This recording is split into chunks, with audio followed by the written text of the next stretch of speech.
Hello and welcome to the final Portadown preview show of 2021-22 season, aptly named the review show.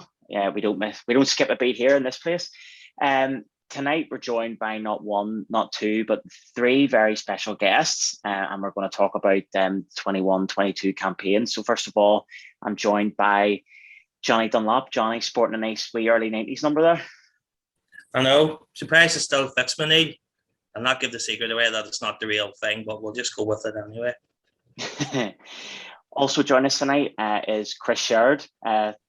Chris, are you going to be outspoken tonight, or are you a happy man after the playoff there the other week? No, I like to keep my opinions to myself, as you know, Neil, so I'll be very circumspect. And completing tonight's outstanding lineup, we're joined by Chris Beverland, making his debut on the show. Chris has been doing a lot of photography around the club, pitchside photographs and whatnot. Chris, thank you very much for taking the time to join us tonight. How are you keeping? Yeah, doing good, Neil. Thanks again for the invitation. Really good to be part of the podcast.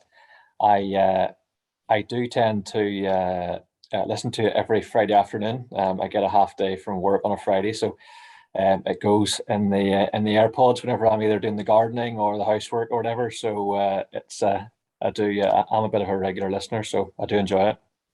Well, thank you very much. You've just secured yourself a place on next season's panel anyway. Okay, and before we kick on, as always, don't forget to like and subscribe to We Are Ports TV YouTube channel, and you can find us on Spotify, Apple Podcasts, etc., etc. So it's been a busy couple of weeks. The last show, we were heading into the Battle of Portadown, so to speak. We had a playoff against Anna United. Thankfully, Portadown have came through said playoff unscathed, and we have maintained our premiership status. We'll talk about the first leg. Obviously, Portadown won that 3-2 away at Tandragee Road. I'll start with you, Chris, considering you had the misfortune of standing beside me in the first leg. So give us your thoughts then on the first leg. First leg, roller coaster, wasn't it? Great to see such a big crowd around the ground. Not much of a night, but I think that added to the atmosphere of it all and the drama of it all as well. We started pretty well, and for some reason thought it was a good idea to leave Steve Murray free in the box a few times, and of course he's going to take one of them chances, and we find ourselves behind, and you start to think, oh dear, is it going to be one of those? It was never going to be straightforward, was it? It was never going to be nice and easy, 3 or 4-0, go into the second leg, win that 2 or 3-0, and off you go. It was never going to be like that. The plus point is the second half performance was really good, driven by Billy Steadman predominantly, who just took the game by the scruff of the neck and made it his own and changed the game, and arguably changed the course of the playoff as well by that second half performance. So you're leaving optimistic, knowing that we can. We should have enough, but equally going into the second leg, I wouldn't say I was completely confident going into the second leg, knowing that we had proven so porous at the back and that we could have a repeat of that on the Friday night. But thankfully, it wasn't to be on the Friday night. The first leg, the weather conditions, like if you're playing football on a 3G pitch, it from that perspective it suits them, but as a fan in the crowd, it didn't suit. Chris, you're obviously doing photography for the club. I'm sure it's not exactly a dream sitting in those kind of conditions taking photographs. It was a bit of a nightmare, to be quite honest. But I do have to say I'm very much a beginner. Look, Portadown have been very good and given me good opportunities this year to get pitch side and so on, and a few photography pros have given me a few tips and whatnot, but certainly that night I pretty much had to just give up because it was so wet, and it continued to rain and rain and rain, and also it's quite a tight wee ground, but the floodlights weren't overly bright, and I say it was a dull night that was raining, so it wasn't a bright evening, and the floodlights weren't overly bright, so it was just a bit of a nightmare for me, a beginner. So I did have to pretty much give up on it from a photography point of view. But I think in terms of an occasion, it had a bit of everything. It was obviously, yeah, rained the whole game, but in terms of a performance, it did have a bit of everything. I thought Portadown started really well, got the early goal, and I guess proud moment for us as a family and so on. It was Harry got his first goal for the club, which was great, and such a big game as well. And I think there were a few big chances just before and after that goal. So Portadown could have been 2 or 3 up in the first sort of 15, 20 minutes. And then the game just seemed to completely flip. And Anna got, again, 2 quick goals. So all of a sudden, from being dominant and in control, Portadown were 2-1 down. And actually, at that point, could have been 3 or 4-1 down. To Chris's point, there were a few big chances that left it very nervy. But thankfully, as he says, second half, Billy really did step up and assist in a goal and went back down the road 3-2, and with a feeling a little bit happier, thinking, yeah, we can do this in the second leg. Jonny, you were a nervous wreck going into that game, weren't you? Can we all agree to finish 10th or higher next season? Because I can't put up with another couple of weeks. I don't think I've been following Portadown since I was 5, and so that's over 35 years, and I can never remember a week where I was as nervous about a match or about 2 match or a 2-legged tie ever. I think probably because we were playing the Anna made it that much worse. Because 5 or 6 years ago, the thought of Portadown and Anna, no disrespect, but the thought of Portadown and the Anna even being in the same league, never mind the Anna overtaking us, was unthinkable. And I think that made everything just that much more nervy. I would still have been nervous, but I don't think it would have been as bad if we were playing an Ards or a Ballina-Mallard or somebody like that. I think playing Anna made it worse. Like 2 Chris's were saying there, we started off really well. I think Adam Sally had a chance. There's a couple of times, I think, too, Adam Sally and maybe Billy Steadman as well in the first half got themselves in great positions and either looked to pass it or looked for that extra touch instead of getting their shot away. Then before you know it, you're 2-1 down, and it was just helter-skelter. There's at one point I turned around to Mark at half-time, and I was fearful of leaving the Anna on the end of a real hiding, like a 4 or 5-1 at one stage. But like you say, Billy really stepped up, in the second half, and we got those two quick goals. But I made the point after the match. I made the point to Michael Ruddy, and Michael can be very opinionated. I was sort of, because it had rained all day in the 4G pitch. It was just, the ball was flying about everywhere, and I maybe thought, Anna's used to this. They can, they know how to play this sort of way. They're playing on this pitch every week. But Michael made the point. He goes, listen, we're training on 4G pitches 2-3 times a week.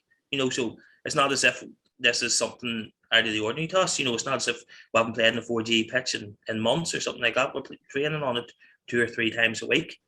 So there's no excuse. He said the pitch was no excuse.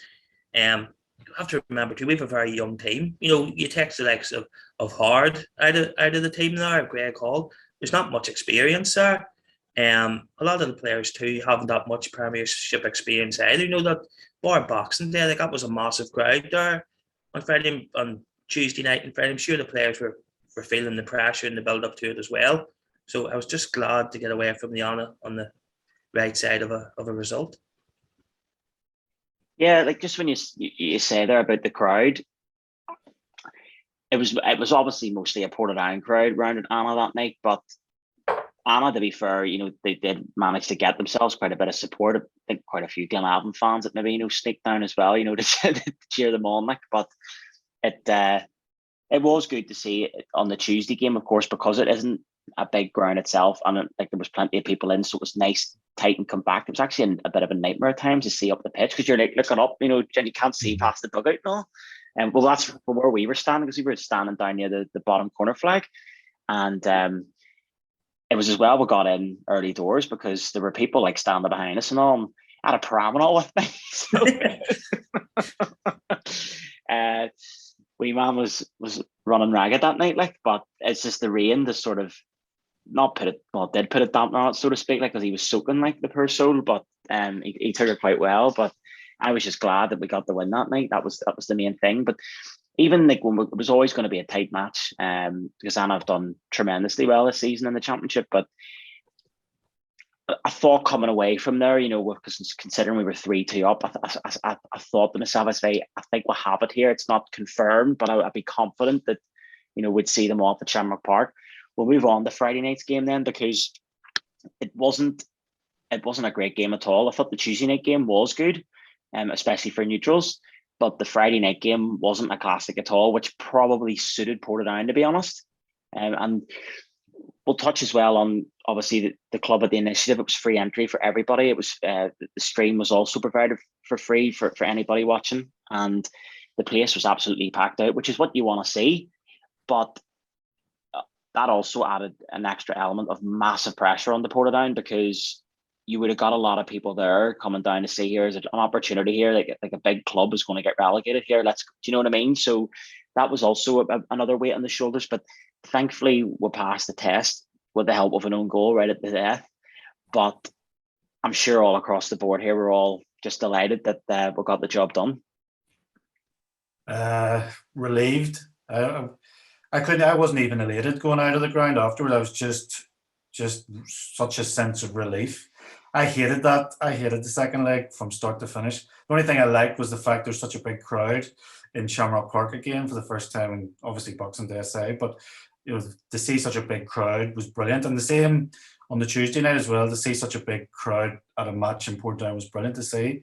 But the whole of the second leg, I hated it. It's just like a typical cup final, isn't it? How often do you see a cracking cup final at any level of football? It's usually really tense and tight, especially after the first leg being close and there's only one goal in it. So it was so nervy the whole second leg. There was very few series of passes and patterns of play. There was none of that. It was just try and get to the finish line. And I love your confidence now, but even until the goal went in right at the end, I was still thinking we could be seriously undone here at any moment. It was never comfortable, and it was never an enjoyable or comfortable watch for me. I was just, let's get this over with here and let's get on with it. So relief was the only emotion I had. Obviously, it was great to see the scenes at the end and all the rest of it, and the fans getting on the pitch and taking selfies with the players and all the rest. But that's just an outpouring of relief, I think. There's no excitement or anything about that. It's just pure relief. Yeah, I'm sure that was the same with most of the crowd as well. But again, even in that game, of course, if Anna had got a chance, their goal was debatable, so to speak, as well. It was obviously chalked off, but I think there was a bit of I think Jethrin was blocked off, to be fair, but they didn't really complain about it. But apart from that, I didn't really think Anna really laid a glove on us. I know we didn't particularly play well in the second leg at all. And like you say, it wasn't a spectacle in the slightest, but Anna didn't really trouble us. But as you say, there's always that risk and that threat that, from a set piece or something like that, and suddenly flip, here we go again, extra time and penalties or something. So they are a good side. It's not to be condescending to them after the event or anything. Like, Anna are a good side, and if the circumstances were different, you'd love to see Anna. I'd love to see Anna in the Premiership. It'd be great to see, but just not at our expense, obviously. But the strides that they have made as a club, they should, you take your hat off to them, because they've come so far. As Jonny says, like, the thought of us playing them on an even keel, not a cup game or anything like that, on an even keel where they could overtake us and go into a division above us, would have been unthinkable even 4 or 5 years ago. So the fact that they've come so far is brilliant. It says a lot about where our levels dropped to as well. But, take nothing away from them. The fact they got there on merit, and, there's some good players in there. And you talk about experience. Our side is pretty young. They had the bulk of the experience in their team. Boys who, especially it was pretty evident first leg, where their players of experience were guiding them through until Billy took over in the first leg. But there's some good players there, and they're a good club, and hopefully they can go up hopefully they can go up next season. And I genuinely mean that. That's not just to be condescending to them afterwards. It'll be great to see. So it would be great to see Anna in the Premiership. Just not at our expense. Exactly. Yeah. Do you know what? I was actually very impressed with their centre half, Lee Upton. Yeah. I thought he was excellent over the 2 legs, and he scored in the first leg, but in the second leg he was unfortunate, to score an own goal. Well, unfortunate for them, not unfortunate for us, but I think if he hadn't put his foot out, Adam Sally would have tapped in anyway. But I was very impressed with him, and they have some good players. But what do you saw? Like, I mean, obviously the big crowd and stuff. What did you make of the initiative that Portadown brought in? To give free entry to try and encourage more people to come to Irish League matches. Great. Great. You can't have anything but praise for the club for doing that, and it's I think it's a nice nod to the the loyalty that a lot of the fans have shown over what's been a difficult couple of years or a number of years. It's been hard, and the fact that I saw people at the game that hadn't seen it at a Portadown match in probably 10 years, and that's brilliant to see that. But it's tinged with a bit of frustration. I think the fact that we didn't put on a performance, we didn't play particularly well. Did we leave them with a feeling that, yes, I can't wait for next season to get back to Shamrock Park? Probably not. Well, will we? You want to be picking up some of those fans to stick with you for next season. I don't know if we did enough on the playing side of things to do that, but from a club's point of view, brilliant to be doing that and showing a bit of giving a bit back to the fans. Chris, you came to the club, in January, hard sign in January as well. A key arrival who's done fantastically well for us. Obviously scored a big goal in the playoff there as well. So he came in and he said it in his interview when he first signed, his objective was to keep Portadown in the Premiership. That objective's been achieved. From you came in as an outsider yourself, you've came into the club, you've joined the media team and stuff. What's it been like for you, the atmosphere and stuff recently? Because obviously Portadown had a bit of an upturn in results there, around February, March time. And you could see, with the likes of Hard playing and stuff and the impact that Paul Doolin's made. Like, what's it been like, since you came in, just gradually getting better and better each week or whatnot? Yeah, that's a good question. And I think even from my first game was the Limavady Cup game. And that was a bit of a crazy game. 1-2-0, but there were a few moments in that game where it could have went either way because it was so open. It was literally, now look, Portadown did come strong and saw the game through and got a couple of goals, and it was comfortable at the end. But it was certainly quite open. And then they followed that up with a really good draw at home to Coleraine. But then following on from that, I think from memory was away to Dungannon, which was a disappointing one, and obviously disappointing for Matthew Tipton, because I think he was well liked about the club, and that was quite disappointing. I think that ended up being his last game. So that was kind of whenever I started to watch the games. But from Paul coming in, you could see a few things changing. You could see, obviously, the team looked to be playing differently. A much different setup. Maybe didn't create that many chances, but they were much more, I guess, resolute and tighter in terms of their setup. And they were, I guess, they were relying on maybe only creating 2 or 3 chances a game, but trying to take one of those to get a result. So those first few games after Paul coming in, the late Crusaders win, that was a late winner for them to win 1-0, and then there's the big draw against Glentoran. You could start to see that there's an improvement and there was something happening, and I think those games give everyone a bit of hope that actually I think they could do this here. And I think the key thing which I could see was that whenever the team, I guess at the bottom or one above the bottom, is actually something to chase, I think once they start to pick up a few points, that actually puts a bit of fear in the team above, because at that point, Carrick and Dungannon, after Dungannon took the points against Portadown, I don't think they won for ages. So there's a bit of fear and a bit of pressure in those teams. And then Portadown went on the run, and then you could start to see those teams getting closer and closer, and that gives a bit of hope to the players of Portadown, and also a bit of fear in the players and those other teams, and you can just almost feel and hear Portadown getting closer and closer. So you could see that effect coming. So it was definitely really exciting from that point of view, because you did believe that Portadown were going to stay up based on that run and what they were doing. Yeah, I think you've summarised that beautifully. You're completely right there. I mean, it was. I was going to go on at some stage and sort of say like highlights and lowlights, but are we would all across the board here, would we agree that Dungannon game in January away from home, would that have been the season lowlight? Because I that was the one for me. I was like, no, it was I was poor. Or the Dungannon game at home. They're all Dungannon games here. Not any performance against Dungannon, but I think for me the lowest point was first half against Glenavon at Bourneview. We're 3-0 down, having an absolute shocker. Jethro Barr's gone off. Mashigo then got sent off. And you know, we'd gone into that with a bit of optimism as well, thinking we could get, we'll get a result here, maybe a draw.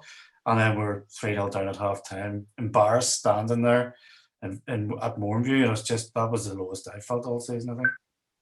Do you know what? I completely forgot about that game. I just completely erased it from my mind.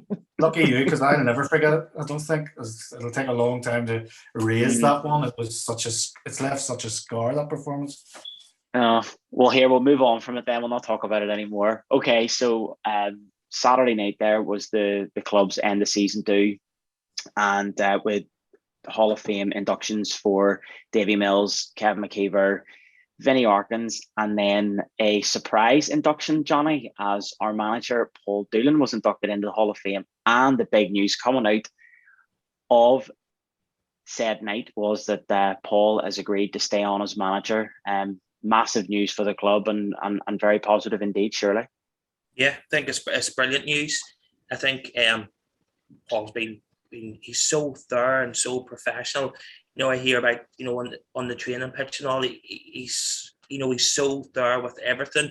He's fully involved, fully engaged in the training sessions. You know, he's great contacts. You know, he's been there and done it, you know, down south. You know, so I'm so delighted that he's agreed to stay on the Hall of Fame thing. Fully deserved as well. You know, he was pivotal in that double winning season in 1991. He only missed 2 league games that whole campaign. Brilliant. Dave Wiggins' favourite memory of that season is I think is it him and somebody else sandwiched Greg in the cup final just before Stevie scores. If you watch that back, I think Doolin and the Glenavon there have put Greg in a sandwich before Stevie scores. He always laughs about it, but no, brilliant, fairly deserved and great to get him over the line. Were you happy with that, Chris? Then Paul's obviously made such a massive difference, because I think a lot of people did have us down for getting relegated, and then obviously, you know, the tide changed considerably under Paul. Yeah, no, I'm pleased. We've got a manager in place. I'm pleased we've got someone who knows the club as well. He can't argue with his pedigree. He's very thorough and he does a good job. But he's still got stuff to prove. He's still, you know, yes, we had a purple patch. Those 4 games where we went unbeaten around, what was it, end of February throughout March. That was great. We lost the momentum in the game. I think the next game was meant to be Cliftonville, wasn't it? And then it was pushed back a week. We lost momentum anyway. But you can't get away from the end of the season either. You know, if you're like, we had no wins in the last 6 either up until the playoff. We lost we lost momentum big time. So, you know, it's good he's going to come in now. Everything's confirmed. He knows he's the manager. The players know he's the manager. Get a pre-season under his belt, which is always key, I think, for a manager to get their identity under a team. But he's got work to do, and I'm sure he knows that. He doesn't need anybody to tell him, but he's got work to do to develop a squad and develop a level and a standard that's going to be good enough to stay in the league next season. Because, quite frankly, the season just gone was a disaster. Yeah. What do you think, Chris? Other Chris? Yeah, look, I think there are a few really good points made there. Jonny, you talked about the training sessions, And I think, Chris, you've just mentioned about standards. I think on the training pitch, I think he's come in, and I think everyone straight away could see his attention to detail. He was all over the detail and fully involved and fully in control. He was controlling the sessions. He was controlling what was going on, and I think his clarity of communication, I think, was key. Everyone knew what was expected. Everyone knew what he was asking them to do, and I think in any form of management, I think that's really, really important, that people know exactly what's expected of them and what their role is in the whole system. And I think you could see that as the season then developed in the second half, that the team knew, the players in the team knew what they needed to do in order to get a result. And I think that was fundamental to that. Chris mentioned that purple patch. That was fundamental in that. You could see every player knew where they're meant to be in terms of a team shape. And I think that was why Portadown were actually quite difficult to beat. Didn't score a lot of goals, but were difficult to beat. So I think that I was really pleased with the outcome of that Portadown have now got a manager. It's confirmed 2 years. It gives the players confidence that, okay, there's now a manager here, 2 years, and it then gives the club a time and Paul time to go after the type of player he wants and start to build something. So look, I think it's very encouraging. He's got a big pedigree as a player and a manager. He's been really successful down south, and you could see what he's trying to do in the second half of this season. So I think it is really encouraging. But that's key. The recruitment's going to be key, isn't it?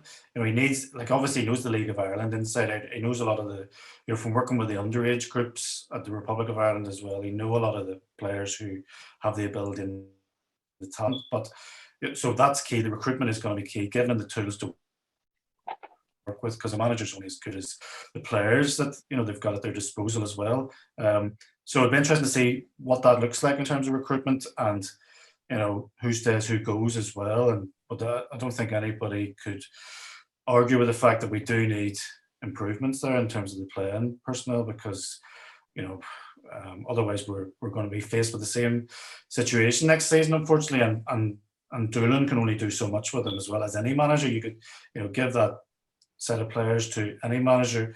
I think Doolin's got what he can from them, but we need to back him now and and he needs to be.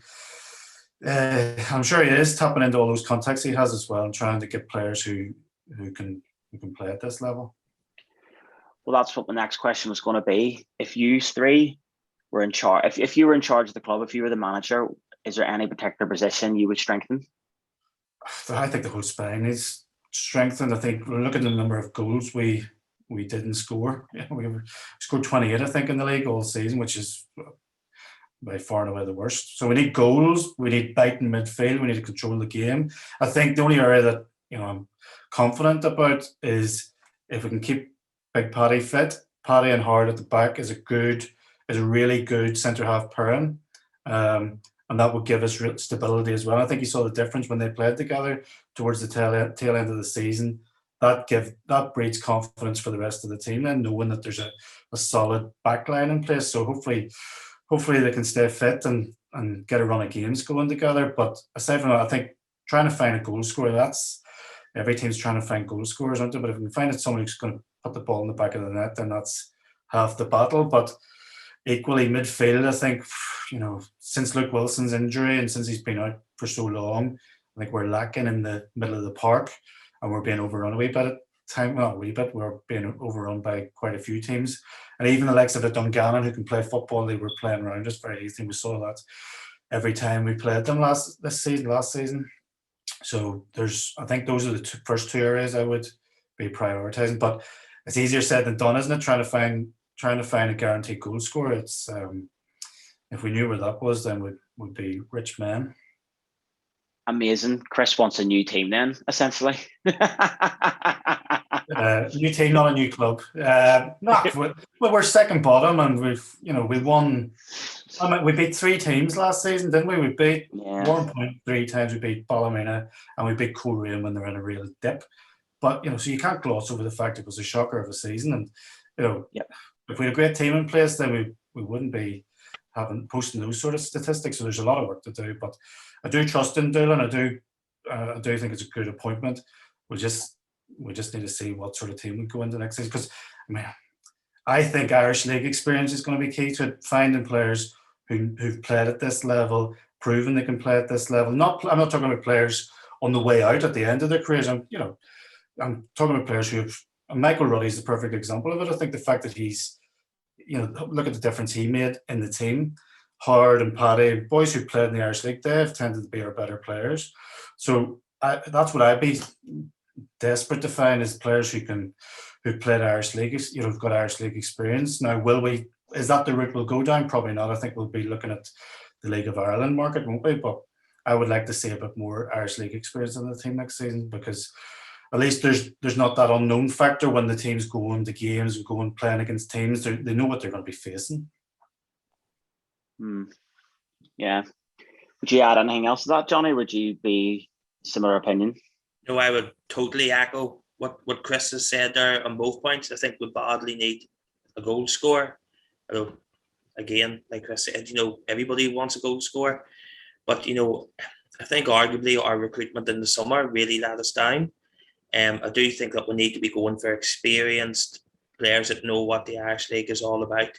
I hate to name names, but like Oren Jackson, Sammy McLeod, both were away by just after Christmas, if not before. Arguably our best players this year have been players, bar Jathryn, but Hard, Michael Ruddy, Paddy McNally, players that know what the league's about, been there, done it, you know what you're getting with them. We can't afford another season of bad players that have no experience of the league, that nobody knows anything about, because I know every signing's risky, but signing a complete unknown that hasn't no experience of the league is more riskier than most.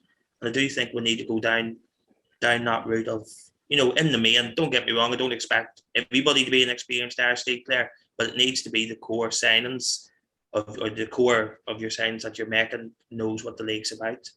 It felt very scattergun as well over the last few years, where you just, let's bring a load of players in hoping that one or two are good. And they haven't been, they've just passed through. They haven't even touched the sides. They've just come straight through the club, and they haven't left a mark at all. And you just, I'd rather have a bit more of a target approach. The players that we've seen in the Irish League know that they can play in the Irish League, know that they can go to the Oval, and they can go to Windsor, and they can go to Solitude, and they can go to and they can go to Carrick and Dungannon, they can go to these grounds and know what's expected, know what the ground's going to be like, know that, what the support's going to be like, what they're going to be facing, what the standard's going to be like. That there's those unknowns are dismissed instantly, and so they know, right, just get on with the game. The scattergun approach we've tried, and I don't think it's worked. We've picked up a few here and there, but by and large, I don't think that policy is really yielding the results that you'd be expecting or hoping for. You can't tell me that there isn't a player or two in the championship even that would have offered more than some of the signings that came in January or at the start of the season. I do know that, Matthew kept saying about the wages that players within the Irish League were after, and he felt he could get better value from players outside of the league and stuff like that. But ultimately, you get what you pay for as well, which we find out probably to our cost. But you need to be clever about it. You can, if you don't have, we understand what the restraints are in terms of the budget, etc. But where else are you scoring then? So Lee Bonus is a perfect example. Banging them in for Seagull, give him a go. See, is he capable of stepping up? Very quickly proved he was. And then you've got a player who's gone on to do what he's doing and will go on even further. Are we scoring that? Are we picking up the bit? Colerane's approach and policy under Oran over the years has been the local leagues. A lot of those boys playing for Colerane's first team, I covered as a journalist in the Coleraine and District League. James McLaughlin and Ian Parkland, a lot of those boys. Lyndon Kane came through the youth setup, but you could tell he was going to be good enough for Colerane's first team. That approach has taken Coleraine to an Irish Cup win, a League Cup win, and a couple of second place finishes in the league. So it can be done if you're clever about it. But those are players who it means something to as well, which I think is a big part of it. It needs to matter to players because then you're going to get 100% from them, as opposed to, like I said, the players who it's just another club. You see their CV, they've had dozens of clubs. We're just another club. Are they really going to be giving you 100%? Or are they just here to try and take the next step on? So I think it's a big summer in terms of the players we look to bring in. And as I said, I'd like to see that connection, ideally to Portadown and certainly to the Irish League, if we're going to have something different. Something has to change. I think the recruitment has to change, because, you know, if we continue to do the same things, then you're going to be in the same situation, aren't you? Yeah, I think there's been a few really good points made there. I think, Chris, you've sort of referred to a couple of points around the local players, and you've used a good example there. If you've got the local players, it means something. The club means something. They can. I guess the supporters can identify with that player and get behind that player, and then that maybe brings more fans out because there's local players playing. So I guess you've got that element. The young player aspect, I think Portadown have already got that. So I think that ticks a big box there. And I think the season that they've had, I think will be invaluable for the experience of some of those players. Like if you think of Oyson there that played out in the wing, like that guy I think is only 18. But look at how many Premier League matches he's played this year. And then George in the middle, again, he's a young guy. Look how many games he's played, and particularly in the second half of the season, and has done really well. So you've got the young player element as well. That also needs to be combined with the experience, Jonny, which you mentioned. I think that's really important, particularly down the spine. But I think fundamentally, and you mentioned a few points around their kind of scattergun approach. I think fundamentally they have to be players that are going to fit Paul's style and what Paul wants to do, and be and I guess fit into the jigsaw. So I think targeting the right type of player to fit into his style and how he wants the team to play, I think that's fundamental to any signing. Yeah, so I think that's all pretty interesting points that you've made, and it echoes pretty much, I think, what a lot of people do already think. There definitely does need to be an improvement, otherwise we will be back down there next season. Of course, that's exactly where we don't want to be. Obviously, in an ideal world, you'd really want to kick on, but I think given the current climate in the Irish League, it is going to be exceedingly difficult to push into the top six, given the financial prowess, so to speak, of the so-called bigger clubs and full-time clubs and whatnot. I just want to deflect away from Portadown for a wee minute, and then we'll close the show talking about us. I just, for all four of us here, I just want to talk. If we were able to pick something from outside the Irish League, or sorry, outside Portadown to talk about, for each person here, which club for you has performed the best? Now I'll include the whole shebang, the cups as well, not just the league.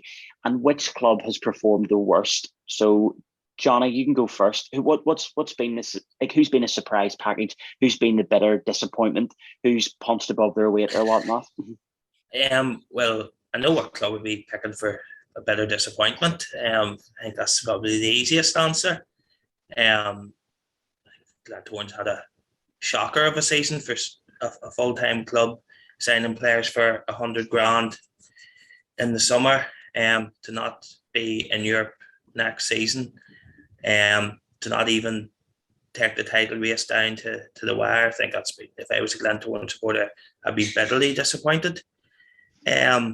Surprise package is a tough one. I'm going to go for Crusaders, because I sort of thought Crusaders would struggle. Surprise package. Sorry, the obvious one's Cliftonville. Don't know how I forgot. We totally had went out of my mind. No, Cliftonville, certainly. To have the season that they've had, part-time club competing with your Glanthornes, your Linfields, your Lawrence, to take the league down to the final day of the season is a brilliant achievement. Particularly, I look at the league now, and I sort of look, there's nearly 4 leagues in one. I sort of looked at the full-time clubs where you have your Linfields, Glanthornes and Larne, and then underneath that I would have put in probably your Cliftonville, your Crusaders, Coleraine, I think are much of a muchness. Though it didn't, with Glanthorne finished second, that sort of theory was blew out of the water. Then you have your Glenavon's, your Ballymeninas, and then you have us four, which is Portadown, Warmpoint, Dungannon, and Carrick. So no, but Cliftonville, brilliant part-time club, sitting second, showing the other full-time clubs how to do it. Had a brilliant season. Yeah. What about you, Chris? I only think two teams have overperformed. Cliftonville, as Jonny says, taking it right to the last day and playing some great football as well. Their home form in particular was really good. And Dungannon, I think, have overperformed considering where they've been over the last couple of years. I think some of the football they've played, especially before they lost a couple in January, they played some great football and they tore us apart on a number of occasions as well, completely outplayed us. So I'd say Dungannon, obviously they tailed off a wee bit as well, but they still were pretty comfortable in the end. I think those are the only two teams in the whole league who could say or could say they've overperformed. I think Linfield win the league, that's par. I think everybody else is below what their expectations should be and would have been before the season. You can go right from Larne coming into the season, would have expected to be in a title race. Glentoran is an absolute catastrophe for them, not coming away with nothing, not coming away even with European football.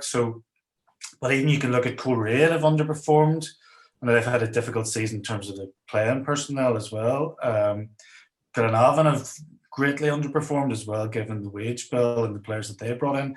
Irish League winners they brought in, you'd have expected them, and they would have certainly have expected to be maybe top six anyway. So that for them to be languishing down with us in the bottom six, they could be very disappointed with themselves. Ballymena's had a nothing season as well. Carrick started well, fell away, probably ended up par for where you'd expect them. Warmpoint, you probably would have expected them to finish where they finished, and I'd say most people would have maybe expected us to be either second bottom or third bottom. So I only think Dungannon and Cliftonville can be delighted with their seasons, and Linfield will be satisfied, obviously, and pleased that they've won the league. But I don't think that's over delivering. What about Crusaders? Cruise, but hot and cold. They've won the Irish Cup, but they're a full-time team, aren't they? You'd expect playing full-time.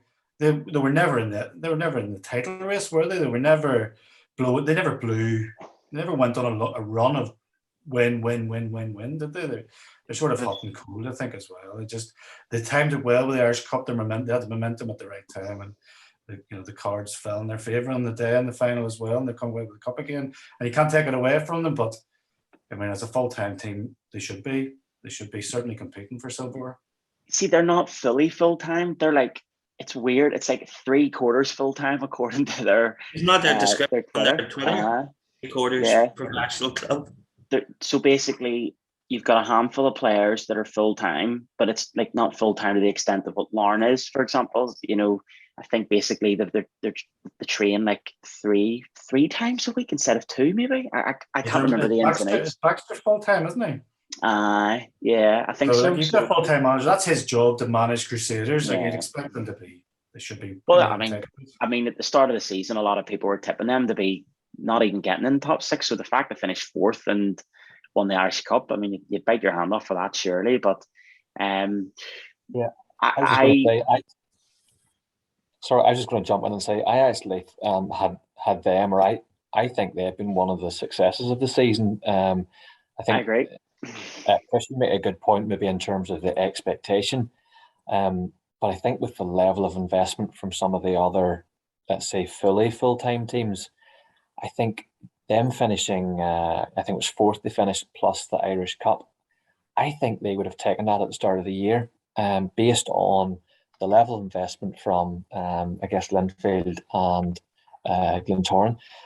Cliftonville actually, I think, invested quite a bit as well, but have flown below the radar in terms of the level of investment, but they've signed really well. They brought in that centre half, Turner, I think on loan from Aberdeen.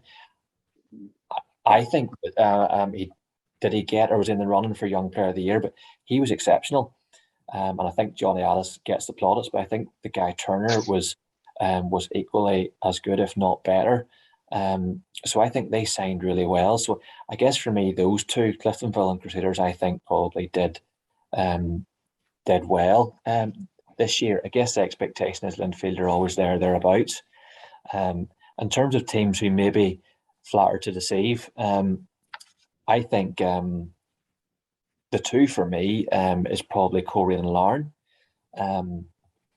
I think Coleraine, from being up there and challenging for the last number of years, have set quite a high bar.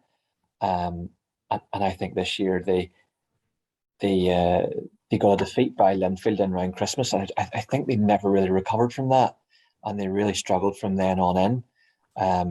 So I think they have probably struggled since then and had a pretty difficult season. If they finish somewhere in the top six and take home that League Cup, that probably changes their season slightly. So it's small margins. And I think Larne, I think Tiernan Lynch making a couple of those changes at half time in that Glens game transformed their second half. So again, small margins. If they didn't get Europe and win that playoff, again, it was a bit of a disaster. However, he's turned it around, a couple of big changes at half time, and they've ended up getting Europe. So they've probably changed a pretty disastrous season into they've got Europe, and you take that. Do you know what, Chris? You have just said exactly what I was going to say. That game last Friday night is one of the maddest games I've ever watched. And Glentoran were in absolute cruise control. And they snatched at the feet from the jaws of victory. Like, they threw that game away. I couldn't believe what I was watching on the telly. And, you're totally right. I think Larne getting Europe has saved them a wee bit, because I think they vastly underperformed this season. And I think it saved Tiernan Lynch's job, probably. I think if Larne don't win that and don't qualify for Europe, I think Larne make a change in the summer. But I think he's probably bought himself another season. I don't know. I wouldn't be if they change manager in the next over the pre-season before Europe. I wouldn't be surprised either, because there's a good crack at it now, and I don't think they're papering over the cracks there with that, the way that that went for them in that game. But I mean, it's obvious that they've fallen well short, and I hate the fact that there's an element now that we're not pleased, but it's good that Larne are in, because Lee Bonus gets to play European football. I hate that now. I hate the fact I hate that. No, sorry. There's something good about Larne being in Europe. No, I agree with that as well. I'm sorry, I'm not having it. Great guy and stuff, but not our player anymore, so not having that nonsense. But it was mad, that match. It was just literally like the big red button, and Glentoran were just like, oh, we'll press it. Aye, why not? Dang, and there it goes. You love to see it, don't you? You love to see them implode and continue to be a basket case. He's on borrowed. Well, if he didn't have such a stake in the club and off the field, you'd have said he was on borrowed time. But he basically gets to pick when he goes, doesn't he? So he'll be there another season, which is great. Have you seen the Twitter account doing the rounds today called Angry Rooster? I haven't, but it's the first thing I'm going to check after this. Hey, I got sent that just before this podcast. It's been updating all day, and it's quite amusing, to be fair. So go and check that out. As soon as it gets sent in, one of my mates sent it, and I didn't even need to open it. And just when I saw the caption "Angry Rooster," I was like, "This is definitely Glentoran related," and I was right. So it's worth a read, so to speak. But I think we're all agreed. Crusaders have done well this season. Cliftonville have done well, and obviously Linfield won the league and all. I think a lot of teams have underachieved as well. Like, of course, ourselves included. Let's not take away from that. But we'll move back to Portadown here, and we'll finish up with the show. Michael Ruddy did exceptionally well at the end of the season. He won a vast amount of awards. Would we all be in unison here by saying he'd be your player of the season, because he was who I voted for in the We Are Ports player of the season vote, to be fair? Would you all be in unison with that there, or is there anybody else that's has played particularly well that thinks it deserves a mention? I don't think he's fending off loads of competitors for Player of the Year award. Quite frankly, I think you're down to, in my mind, you're probably down to 3 players, as in who could win it. You're talking, yes, Michael Ruddy, Jethro Barr, Greg Hall. I think to me, those are the 3. Oisin, if you're giving a young player award, I would give it to him. But Michael Ruddy's been, I'd say, the best of the bunch for us. Honourable mentions, obviously, for the likes of Howard, who's come in and made a difference, and I think he'd be a great asset for us next season as well, which is great having him at the club. But in terms of over the course of the season, I think Michael Ruddy was the outstanding player, not just for how he played, but I think for his leadership that he showed on the pitch as well, and the fact that it mattered to him. You felt that it mattered to him, and you felt that he was giving his all in every game as well. Which, as fans, that's all you want to see, isn't it? You want to see someone that's playing for the badge and playing for the shirt, and he did that. But Jethro Bard, few good games, few games where he could have probably played a bit better, but by and large, I think he had a good season. Greg Hall's Mr. Dependable, isn't he? He's Mr. Steady, and again, he didn't let us down across the whole of the season. But I think it's fair enough that Michael won the awards, and hopefully we can give him a bit more support in terms of that level of quality and that level of commitment next season as well. Greg won Players Player of the Year, so we did Greg Hall. Saw that, yeah, that's great, and you can see why. Like he's, he never lets you down. He never plays less than 7 out of 10, does he? And and he's been doing that consistently for us since he's been at the club, really, as well. So it's he's one of those players you need in the changing room, and you can see why the other players and his teammates have voted him that as well, because he is so dependable. They know he's not going to let us down today. Yeah, I think you guys have mentioned probably the key players there. Certainly since I've started doing some of the pitch side photography, typically the players that I see up close are Michael Ruddy and Greg Hall, first and second half. So yeah, look, I would tend to agree with that. Obviously, I've missed the first half of the season, so I can't really comment on that. But just in terms of Greg, a real unsung hero, and I think you see what other players either tweet about him or say about him, that he's just a real nice guy and a real dependable player. I think there's a couple of games that just stand out for me. Was the Crusaders game where the Ports lost 1-0 towards the end.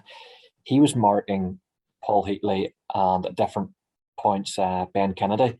Arguably 2 of the best players in the league. I think Ben made the team of the season. Greg Hall did a really good job that night on both those guys at different points. Also against Glentoran, if I remember right, I think he was marking McMenamin at different points in the game, and again didn't look out of place. And I guess I'm biased from sitting at that particular point in the pitch, so I guess I'm closer to that.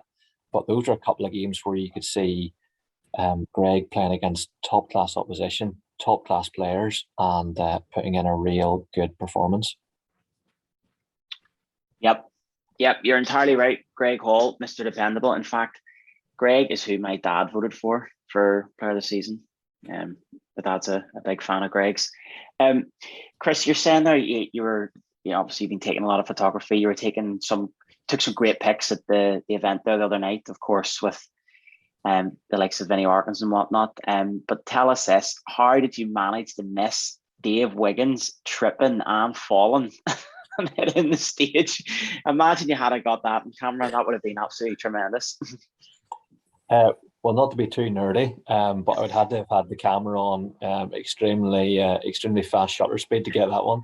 I was actually looking the other way because I think in those types of events, you're always looking to try and get the natural shots of people, enjoying themselves and as I say, get those natural shots. So I was looking the other way, and I just heard this sort of 2 to 3 stage tumble, and I just turned around. What was that? And there was Dave lying on the ground, swamped in Guinness, and I was just wondering what on earth happened there, because there was no one near him. But look, Dave's a really nice guy, so thankfully a lot of other people missed it as well. But yeah, it was just unfortunate for him. I wasn't there. So what caused that? Was he inebriated, or was he just trying to get a picture with Greg Hall and tripping over himself? No, so basically what happened was Dave was doing compare. So he was up at the front of the room chatting on the mic and, you know, introducing people and whatnot. But before we really kicked into the ceremony, he was, whilst on the mic, thinking about it, he had the mic in one hand and he had been given a pint of Guinness in the other. And I think it was actually Greg Davison had given it, I think. And basically he was walking back, and at the Seago, there's like a stage, but there's like 3 steps. And he was just stepping back, and he didn't see the steps and hit the steps and fell over, but and dropped Guinness. It's actually, I hope see if there's CCTV in that room. Like, oh, it would be on You've Been Framed, without a doubt. It was absolutely brilliant. And then I guess there was a big yo went up afterwards, was there? Since he did it. Oh yes, it was outstanding. Like, brilliant. But the funny thing was, like, we were sitting, me and Jonny and Chris were sitting up at the front, so we had a great view of it. But like the likes of my dad and all who were sitting at the back, they didn't see it. They didn't know what had happened. They're like, why is he stopped talking? It's like he's taken out. But yeah, it's quality. Sorry, Dave. I had to include that there. I've also been informed, I have to include this too. Obviously, Kirsty, saying it's the final show of the season, always gets a laugh out of us for some reason. So she fired this in the back of the cupboard, like, so I better hold it up to give her a wee moment. Yeah, she said she'd be back because she really enjoyed the Chippy Van at the Glenavon game on Boxing Day, like, so she said it was great. So she'd be back. Has she left the Arsenal rubbish sheet in the different room, has she? She has printed all around the house, you see. It's on an old bed sheet. It's on the wall there, I think. Yeah, holding it Sunday. You must be a nervous boy, Jonny, going into this weekend, are you? Not really. See, Johnny's turned into one of these cocky Liverpool fans. He's like, I don't know if I can make the show this week, you know, because Liverpool might be in another final. It's just I can't keep up with the finals. Always have to look at my calendar. Listen, I compare nerves, like we were talking about earlier on, to that on a week. There'd never be any nerves in football compared to that again, Neil. So that's my barometer. So listen, what'll be, it'll be. You know what we didn't talk about that we should have brought up when we were talking about Guyana? The best tactical move of the whole 2 legs was the advertising hoardings being moved to the edge of the pitch to prevent young Mr. Taylor's long throws. If you ever thought of that, definitely got an assist in that second leg. That's right, yeah. That's smart. It's the little detail. Attention to detail, exactly, Chris. Yeah. That's what Chris was doing when he wasn't taking photographs. He's just carefully moving the advertising boards. I was just nudging them forward a couple of feet at a time. Right, guys. I think we'll wrap it up here. Before I go, I'd just like to say to everybody that's tuned in over the course of the season, thank you very much for watching and listening to the show. And if we've put you to sleep a few times, I profoundly apologise for that. But Jonny, thank you very much for taking the time to come on the show. And the 2 Chris's, just like the 2 Ronnies, thank you both for coming on the show, and we'll hope to have you back on next season. And like I said, you can, if you like and subscribe to We Are Ports TV on YouTube, you can find us on Spotify, etc. And we should be back in August for next season, and we'll be previewing next season. I'm sure there'll be a few changes in the summer, but folks, I'll let you go and have a smashing summer. And Neil, can I just say on behalf of the fans and the supporters, a big well done and thank you to you guys at the media team of the club as well, because the access that you give to supporters who can't get the games or maybe whatever they're doing, that they can't get to the matches, they're able to follow everything either in text format on the social media platforms, they're able to watch the live streams, they're able to listen to us scanning on and previewing games. They get to, the access has been brilliant. And so on behalf of the rest of the supporters, thanks for all that you've done all season, because it's been brilliant. No, Thank you very much. It warms my heart to hear that. But that's what I'm all about, warming people's hearts. Yeah. Well, hopefully that's what Portadown are going to be doing next season, and we'll be back. Well, it's season starts. I haven't set a date yet, have they? Is it starting early this year because of the World Cup? I was told tonight the 13th of August. Right. Is okay. when the season kicks off. Right. Okay. No problem. We'll be back before the 13th of August anyway. To preview the upcoming season, and thankfully we'll be in the Premiership. But yes, guys, listen, thanks very much for coming on the show. Hope you all have a great summer, and all Portadown fans, hope you have a great summer too. Cheers.